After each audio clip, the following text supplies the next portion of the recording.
Hey, I'm Larry Pope, and I started teaching science in public schools in 1996. And in August of 1999, the state school board removed some evolutionary teachings from the state curriculum. And to start the year, the science teachers met to discuss a new curriculum. And one of the teachers brought his Bible and mockingly said, "Here's our new science book." I had some doubts myself about the scientific accuracy of the Bible. How do we know God exists if we can't see Him? How did we get here? Was it in the beginning God created, or did He make us over millions of years of evolution? Mount Everest is 29,000 feet above sea level. How could the whole world have been underwater, and where did all of that water go? How could so much variation exist from just two people, Adam and Eve? And I think it was around 2005, Pastor Joe was giving a sermon on dinosaurs in the Garden of Eden. And that was it for me. It was overflowing of the cup. I'd had enough.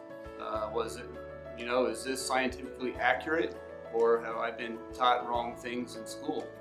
And so I prayed about it. I began online search, study, read about it, watch about it. It became my new hobby, studying creation science. Then started teaching about it here at church. And so it's basically changed, the way I think. Science is, by definition, the study of natural processes, and for me, it's now the study of God's creation. And there are now, it's not doubts anymore, it's scientific answers for me about the questions that I had. And it's our job as a church to teach and learn the evidence that confirms the accuracy of the Bible. And so come join me in January and February, and I'll give scientific responses to some of the common questions concerning science and faith.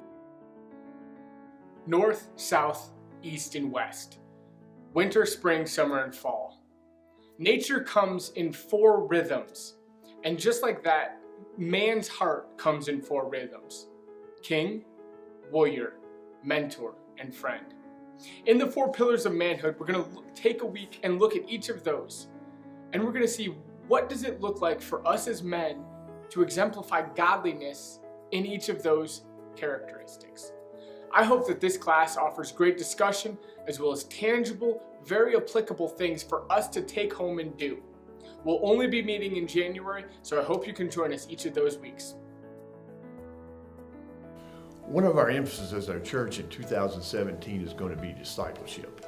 In fact, God's goal for all of us is that we become Christ-like, realizing that we're not going to be able to attain that.